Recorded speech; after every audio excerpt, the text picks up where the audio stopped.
রক্তের বিনিময়ে আমরা এই দেশকে স্বাধীন পেয়েছি। এটা সম্পূর্ণ মোবারকবাদ ছাত্রদের।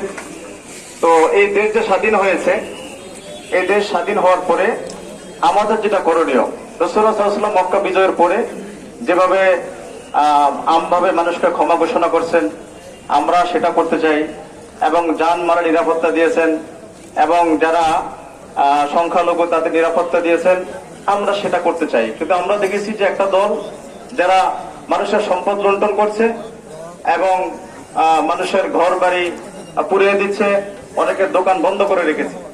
আমরা আজকের গণসমাবেশ থেকে পরিষ্কার বলে দিতে চাই, আজকে এই দেশে ওলামায়ে কেরাম জাতির ক্রান্তি লগ্নে সবসময় খেদমত করে গেছে, সামনেও করবে পীর সাহেব হুজুরের নেতৃত্বে। আমরা চাই এই দেশে এমন এক সরকার গঠন হোক যার দ্বারা এই দেশের মানুষের জান মাল নিরাপত্তা পাবে এবং এই দেশের মানুষ শান্তিতে বসবাস করতে পারে। কি বলেন আপনারা?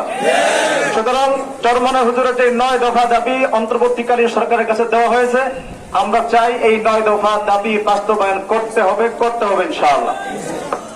সংগ্রামী বন্ধুগণ, আমরা ইতিমধ্যে দেখতে পাচ্ছি আমরা এখানে আন্দোলন সংগ্রামে নিজেদের দাবিগুলো বাস্তবায়নের জন্য রাজপথে এসেছি, নাকি ভাই? কথা বলেন ঠিক কিনা?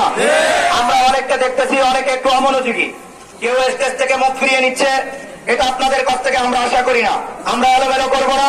এখানে নেতৃবৃন্দ আছেন, যেই কর্মসূচি এখানে ঘোষণা হয়, এই কর্মসূচি এই কথাগুলা পালন করার জন্য কারা কারা রাজি আছে? আল্লাহু আকবার।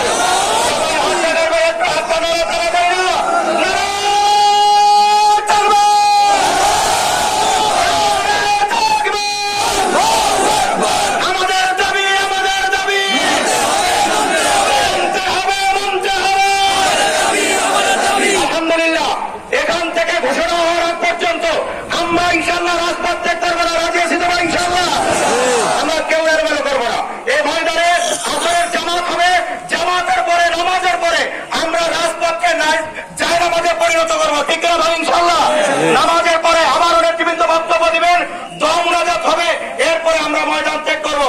আবারও হাত জায়গায় রাজি আছি তো ইনশাআল্লাহ। আল্লাহ তাআলা আমাদের সবাইকে কবুল করুন। সংগ্রামী বন্ধুগণ, আজকের এই গণসমাবেশের পর্যায়ে এখন সংক্ষিপ্ত বক্তব্য রাখবেন